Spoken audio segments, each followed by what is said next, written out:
Glad to have you join us. If you just joined or you're still with us, still Enterprise Morning, reaching you from Enterprise Television. Let's have our conversation for today. A 36-year-old Nigerian cardiologist, Ikenna Erinne, has committed suicide after losing a child support case to his ex-wife. The U.S. court ordered him to pay $15,000 monthly, which took a severe financial toll on him. Erinne had spent thousands of dollars in legal fees and lost his license as a cardiologist. He was also restricted from accessing his children. The court's verdict was the final blow, leading to his tragic death. Members of the Nigerian community in the United States have confirmed Erinne's death, describing him as a compassionate healer and devoted family man.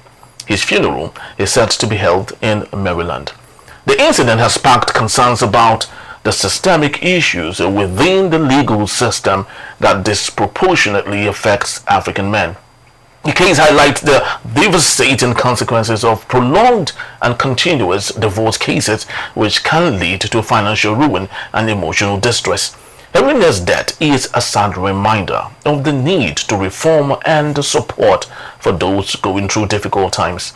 The Nigerian community is mourning the loss of a talented and dedicated individual who was driven to despair by the United States legal system. I'm very honored to have with me Mr. Sheson Okwante. Thank you so very much for being here. I truly do appreciate you. Good morning. Yeah, good morning, Henry, and good morning to our viewers across the globe. Yeah. All right, so let's get into this this discussion for today. It's actually a sad one because of when you consider how much it takes to train a medical practitioner, a cardiologist, and the time, the financials, and all, and have this striving young lad, suddenly end like that. It's actually a very sad one. But of course, let's get into the reason why he even, had to take his own life, which is marital issues, especially in the United States of America, that is not in any way favorable to African men. Speak to us on this matter, please. Thank you very much. Let me start by saying my condolences to the family of Ikenna that lost his life or took his life, because I won't say lost the life, that took his life because of the unpleasant issue that happened. You see, the law over there, I won't say tends to, it favors the female gender. And most of the time I would tell those that care to listen that you need to have deeper understanding of who your woman is before you embark on such, because the culture of Africa is far wide, distinct from what is obtainable in those developed world. Here you flog your children if they abuse, even if they say don't flog in school. You don't try that. That's bullying. If it's bullying that you want to talk about, I don't know the amount we received while we're growing up. But I think it's shaping us one way or the other in some of the things that we do. I remember growing up, and there are some families that they understand the honor of the father and they reset themselves in things. There are African culture. Maritally too, you might consider it as domineering, but everybody knows you have to have regards for your husband. You have to give that respect in all ramifications. So that area, they have their rules, they have their laws, but a lot of people do not understand those basic things. See, this that happens to Ikenna is just one of several that I have actually seen happening. I'm sure this make the headlines possibly because he has friends or people that decide to project it on social media. This happen. Even those that are not dead, that have not taken off their life has become miserable. A guy doing fantastically well, having everything to its ambit, and all of a sudden the woman just feel like, I heard of a story of where the lady brought the mother, all expense paid by the guy, to say, okay, let the woman come and take care of her kids, whatever. And not too long, the mother saw through prayer that the man is a problem. Really? in the family, and the lady took it up, and lo and behold, kicked him out into the cold weather, and he didn't take his life, but he just had to resort to say, well, I think after working so much, to recuperate might be difficult, put certain things together and return back home, and started a new life. He's bouncing back as an individual, but when he was narrating the audio, you know, it wasn't a pleasant story to live. So it's what is obtainable in that climb. A lot of women are lashing on it, but I can tell you, average guys who knows what it is that are married do not want to engage in traveling out of the country. So the Japa syndrome and all, you know, that has led to many households leaving the country. It's predominantly the pressure from the woman. And they will put it, let our kids have good education, let our kids, you know, by the time they put all those things, we just looked at it. But guys are wising up now. Okay, if you feel that is comfortable for you, you and the children go, leave me here. I'll do the little I can do here, offer assistance to what is obtainable there, because I can tell you that majority of the people who do not have understanding of their wife has faced what you cannot face. And when they penalize you, they do you know it's gone bad that at times guys are still paying the mortgage. They'll take the property from you, give to the woman to have as cohabitation. You will be out of that apartment, and you'll still be paying the mortgage, and add certain amount to be paying to them as for child support. So how do you expect such man to survive? How do you expect? We see that happening every day. I can tell you, I don't have the statistics, but the number of broken home in America that are left as couple in America, in UK, in Canada is far-reaching. But Mr. Sheson, I do not know, because it seemed to be widespread amongst Africans. If you take the number of Indians, right, that have immigrated equally from India to America, and those from Latin America that have immigrated from Venezuela, Cuba to the United States, it is not as same as those of Africans. You see an Indian woman who came to the country with the husband and the family, they stay with the family for as long as possible. What is wrong? Is it the problem of women not getting so distracted? What exactly is the problem? Well, I would say it's the foundation. The foundation it's the foundation from your upbringing. The foundation from the upbringing. A lot of women, you ask yourself the question, what suddenly happened? What suddenly happened? It happens too in those countries that we are discussing about, but it may not be too pronounced as what we have in African setting. I can tell you for free that a lady, they have different orientation of going into marriage.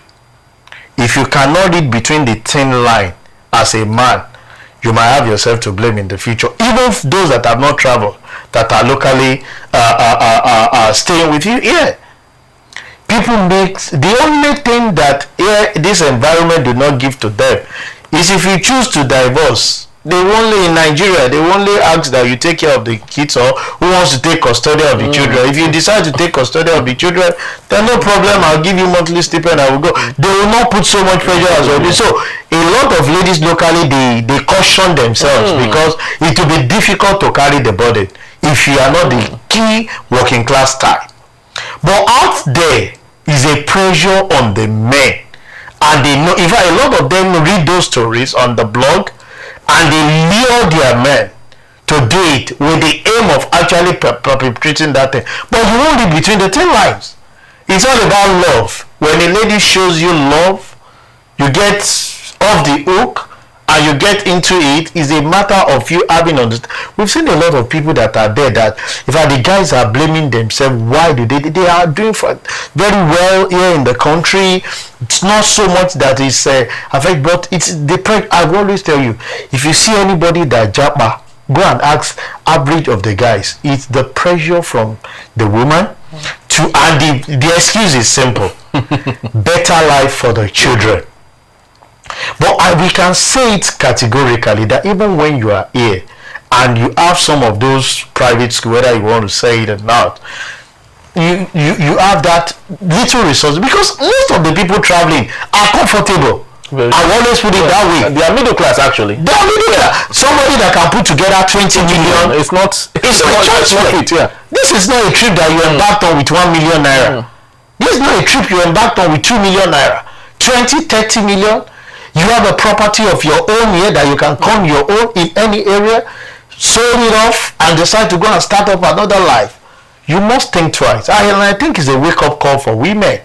The environment out there does not support men in any way.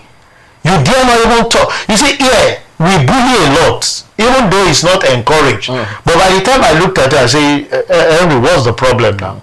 Out there, somebody can term it as bullying. Yes. And the next thing you see is that the camera has actually covered your conversation, even when you try to smile. I said, I was only kidding. I was playing. Why did you suddenly change your face? It's already a changed topic by the time the law enforcement get it. You won't be saying, yeah, I say, Henry, all of a sudden now you've just changed your face. I was only joking with you. Here in the country, a woman will tease a man. And you will see that your face suddenly changes. Our daddy. I was only joking with you now. And you take it like that. Out there, before you know it, somebody is calling the police. They are calling 911. They are calling all this. And they are coming in, interfere. How will a child just wake up because the mother said, go and wash plates? He feels I'll wash it at my convenience. And he said, I said go and wash it. And the next thing is that, Mom, you don't shout at me. I call 911 on you. And the woman just enter his shell. And just, if you don't go and wash it yourself, you wait for the time you want to wash it. Will you try that as African setting? That you want to do things at your pace and at your time? We don't consider that as bullying. We call it discipline. Those are the two approaches to it. You wake up in the morning, somebody is saying you can't greet. You say, is it compulsory I greet you? We call it courtesy. But somebody out there will tell you that it's not compulsory I wake up in the morning. What's good about the morning? There are two different cultures, and when you are entering into this as a man, you must think deep of some of the things. It's quite disheartening that the young man has to lose his life at very young, because putting that up, I'm sure it's not only the $15,000 monthly child support that will be the burden. There might be other mortgages, because life over there is not the one you and I do here. We spend the cash that we have. There it's more mortgage. He has gotten a house, and the car is driving is on mortgage. The apartment is using is on mortgage. The office is using is on mortgage. He has one or two things. So combining the child support to it might just be killing. So he just decided to end it. So it's a wake-up call for everybody that wants to japa. A lot of people that have done that, because the way you will talk to your woman in African setting is not the same way. If you look at her too much and she's not comfortable with it, it's 911. Here we don't have 911. If you call, in fact, before the police arrived, I'm not even talking of physical assault now. Talking, hardly on women over there is an offense. The same way a child will pick it up, that you are correcting them in an hard way, is the same way they will take it. So for me, it's something that everybody, because I tell everyone this Japa syndrome is a personal decision. And be ready for the consequences. I can imagine the investment this man would have made for himself to be a cardiologist out in the United States of America. It doesn't come cheap. Very true. You might even observe that some of the payment might be he has gone to school, based on credit stuff. Yes. That when you start working, you start remitting, because we read and we've seen people after 10 years still making payment of things that they have done because their system works. So you might put all those things cumulative together, and the guy feel, I may not just be able to cope with this. Let me just end it up, and that's the major problem. All right, but let's just before I let you leave. My last question is this. This is really a bit different from what we used to see, during the 70s, when our fathers, our grandfathers had the opportunity of leaving the country. In the 70s, just after the independence, the 60s, they had the opportunity equally of leaving to the UK, to the United States, or Bafemi Awolowo and co, the class of those set of people. They had the opportunity, and at that point they equally got married to even Caucasians then. How they were able to bring some of these people back home here, and some of them, you see them living and enjoying, even to in their 80s. Exactly, they're still together. So what is the difference? The difference is simple: civilization. You know, those days, I won't say that the women didn't see themselves equal to men, but they have regard for men.